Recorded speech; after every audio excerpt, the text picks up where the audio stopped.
Hey YNR fans! Waving hand, welcome to YNR Trends, your go-to spot for the juiciest Young and the Restless updates, shocking spoilers, and all the drama you can't stop talking about. From surprise returns to scandalous twists, we break it all down for you, every day. So grab your coffee, hit that subscribe button, and let's dive right into Genoa City's hottest gossip. According to the Young and the Restless synopsis on Friday, August 22nd, Kane Ashby will experience a devastating setback, and Audra Charles will bid farewell to Nate Hastings. Kane would be irritated by Phyllis Summers's repeated visit on the train. She will accuse him of procrastinating and question whether he will ruin her hopes. Phyllis won't wait for Kane to finish explaining things to the twins, but he will feel compelled to do so. Kane will inquire about her knowledge of artificial intelligence since Phyllis will be pressing for a project to support their objectives in the interim. Kane will urge her to become an expert in AI, even if Phyllis will acknowledge that she has dabbled with it. Kane intends to explain to Phyllis how artificial intelligence fits into his business goals in Genoa City when she completes that task. Devin Winters will update Lily Winters about Nate's Audra problems at Society on Friday's YNR program. Devin will also learn from Lily how she attempted to control Kane and possibly made matters worse. Lily is worried that Kane would just have revenge now that she has rejected him once more, and the twins are also pushing him away. Nate will threaten to leave Audra at Crimson Lights if she continues to tell him falsehoods. Audra will imply that Nate appears to have already made up his decision, so she won't believe her words will change anything. If Audra just tells the truth, Nate will argue and pretend that they still have a chance. Audra will continue to place the blame on Kyle Abbott and intensify her deceit. But Nate will continue to pursue Audra outside on the terrace. Nate will keep pointing out flaws in Audra's story and attempting to get her to tell the truth. When Audra brings up the idea of Victor Newman hiring her to destroy Kyle's friendship with Claire Newman, she will question what Nate wants her to say. Nate will inquire as to whether that is the case and pressure Audra to acknowledge that Victor made that offer in return for cash for Vibrante. Audra will pretend to be upset that Nate thinks poorly of her rather than telling him the truth. Audra will not stay and be labeled a liar, despite Nate's best efforts to keep her from going. Rather, before she goes out the door, Audra will say farewell to Nate and emphasize that this is his loss. Kane will then enter and express his sorrow to Nate for Damian Kane's passing. In the end, Nate will snap and make it plain that Kane should be held accountable for all that transpired in Nice. In addition, Kane will have a clumsy catch-up with Esther Valentine before receiving a text from Charlie Ashby. Since they no longer know who their father is, Charlie will pressure Kane to stop calling and simply leave him and Maddie Ashby alone. Lily will notice that Kane appears distressed when she gets there. In the hopes that he can resolve this, Kane will show Lily the text. When Lily asks why Kane lied about his other life, Kane confesses that he didn't want Lily or the twins to see him fail. When Nate returns, he will see Devin and tell him what transpired with Audra. Nate will be concerned that perhaps Audra was telling the truth and he ruined a fine relationship for nothing, while Devin will pretend it's for the best. Nate will also emphasize that Audra ended it, and he may have permanently pushed her away. Phyllis will take her tablet to the park and begin reading news articles about artificial intelligence. Phyllis will make fun of Audra for crashing and burning when she appears. Before the conversation shifts to Kane and his activities, Audra will question why Phyllis is concerned. Phyllis will maintain that Audra's intellect cannot handle the scope of Kane's work. According to teasers for the Young and the Restless, Phyllis will continue to take risks for Kane's benefit, so keep an eye out. With her reflection hazy against the city lights, Audra stood near the Grand Phoenix's window.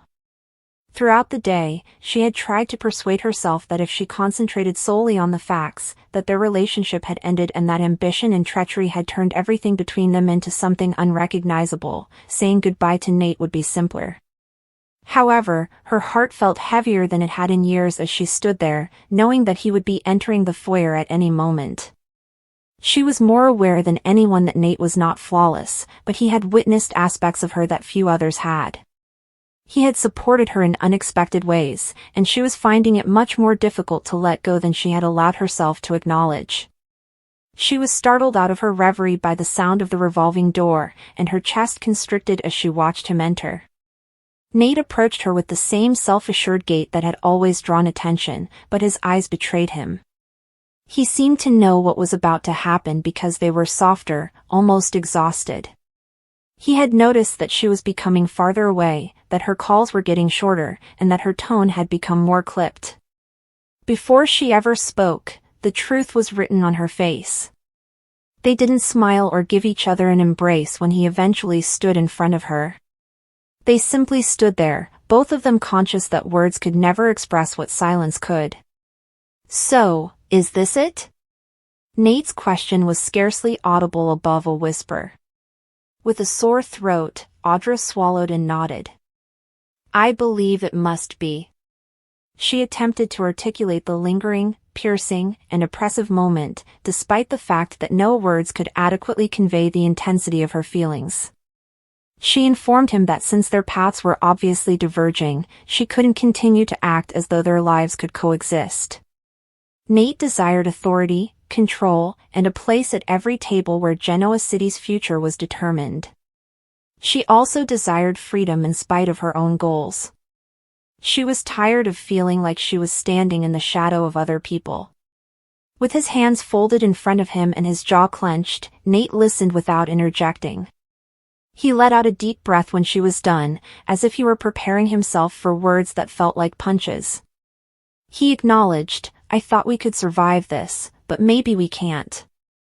Both of them did not cry, but there was no denying the pain in their chests. Rather, they shared a parting glance that conveyed the significance of all that was not spoken. Nate then grabbed for her hand cautiously.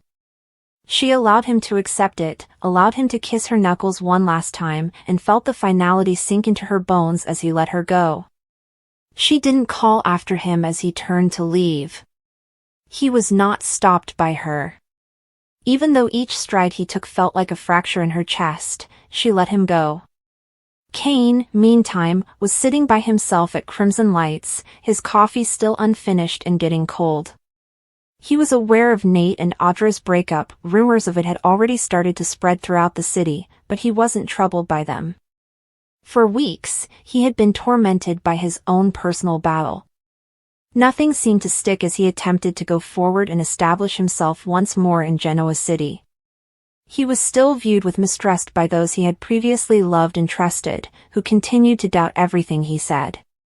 He had believed that time would cure those scars and that he may regain his position if he continued to work hard and show himself. Rather, each stride he took seemed to pull him back 2 paces. Examining a message he had typed but never sent to Lily, he took his phone out of his pocket.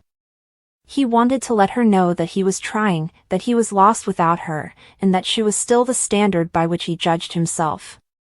However, what would it accomplish? Kane had nothing to offer other than apologies she had heard far too often, and she had gone on and created a life without him. He stroked his temples, put down the phone, and exhaled a trembling breath. In actuality, Kane was fighting against himself as much as rejection from others. The more he struggled, the more he felt like he was losing the battle between the man he had been and the man he wanted to be. That evening, Kane was lost in a maze of remorse and desire as he strolled through the park. He thought back to the times when life seemed easy, when spending time with Lily had brightened the world, and when his kids' laughter had brought hope into their home. But now he woke up every night to the solitude of his empty flat, and the loneliness was overwhelming. He attempted to visualize a future for himself in which his shortcomings would not define him, but the image would not materialize. His history kept getting in the way whenever he grabbed for it.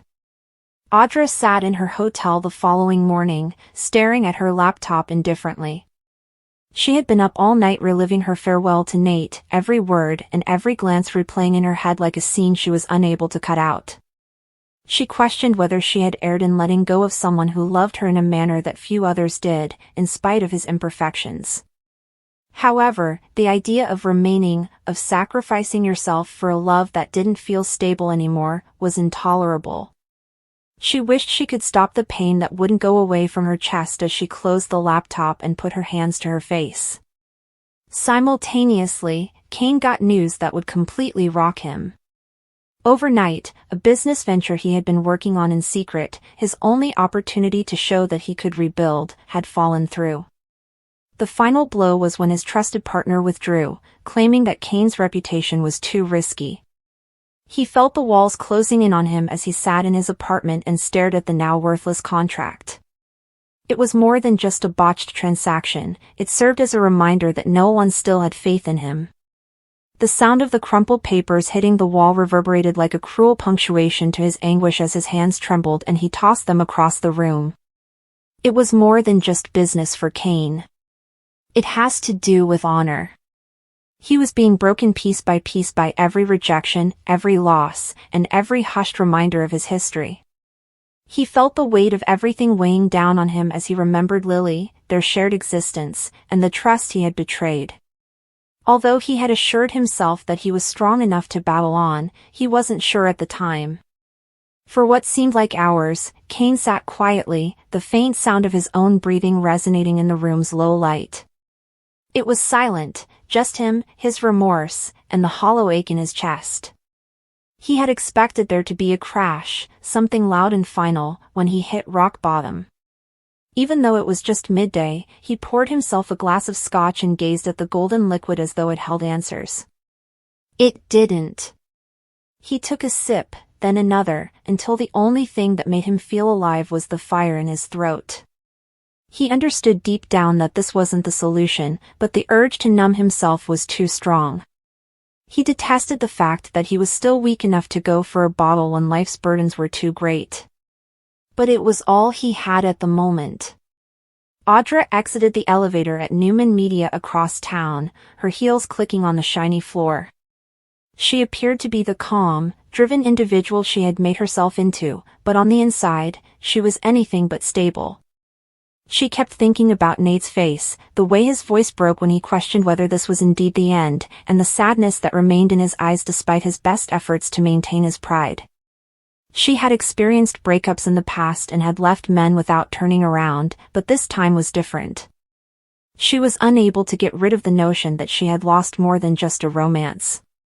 Nate had been able to see the softer side of her that she usually kept hidden, but she had lost that part. Telling herself that concentration would ease the pain, she immersed herself in her work, scanning through bids and making calls. It didn't. Every interaction was meaningless, every figure was hazy, and by mid-afternoon, she sighed and slumped back in her chair in her office. Perhaps this was the curse of ambition, perhaps she grew more isolated as she rose in the ranks. She attempted to visualize her future, the one she had imagined, one that was free, powerful, and respected, but it seemed less likely without Nate. She dismissed the idea with a shake. She refused to allow regret to rule her because it was hazardous.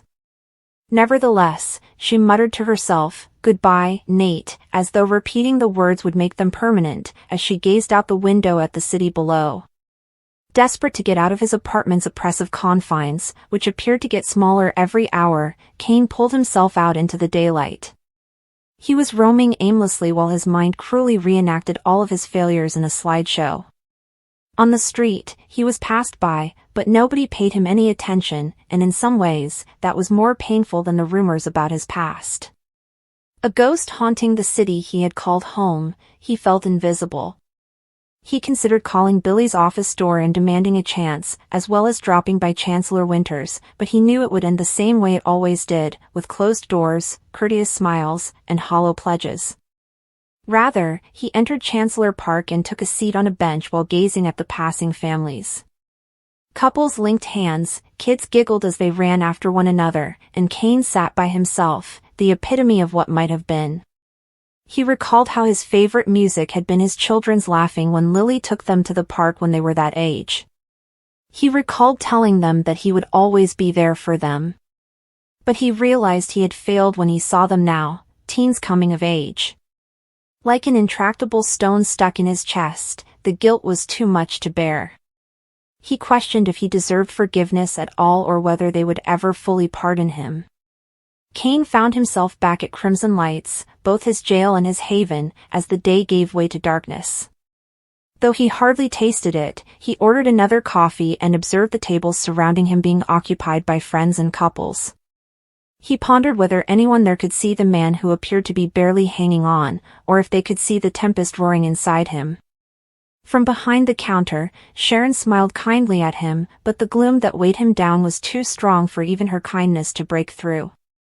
How she had survived so much loss and continued to move forward was something he wanted to ask her. However, the words became lodged in his throat. Audra's charm was unfailing as she attended a business dinner that same evening, her laughter echoing across the table. Although she performed her role flawlessly, she felt empty on the inside. She was constantly reminded of the price of the life she had chosen by every toast, handshake, and agreement made. She excused herself early, saying she was tired, but in reality, she couldn't handle the pressure of acting. She returned to her suite and slumped onto the bed, burying her face in her shaking hands. In the solitude of her chamber, ambition felt like the most lonely companion in the world, even though she had let go of Nate to safeguard it. Later that evening, Kane made the error of calling Lily's number. He simply needed to hear her voice, he didn't prepare his words. She responded in a cautious tone, as though she was preparing for whatever storm he was going to unleash. "Kane?" The sound of her voice almost broke him as she spoke softly. He stammered out his apology, telling her that he was drowning and couldn't find a way out, and that had run out of options. After a lengthy period of silence, Lily eventually spoke, and her words were stern but gentle. "You can't keep depending on me to save you, Kane." He knew she was correct, so it was like a stab to the heart. You have to figure out a way to save yourself. The stillness was deafening when he hung up after whispering a strangled "I'm sorry." Kane was more devastated than he had been in years after the disappointment of losing the transaction and realizing that even Lily could no longer be his lifeline. For the first time, he pondered whether he had any chance of a future in Genoa City as he sat in the dark of his apartment with his head in his hands.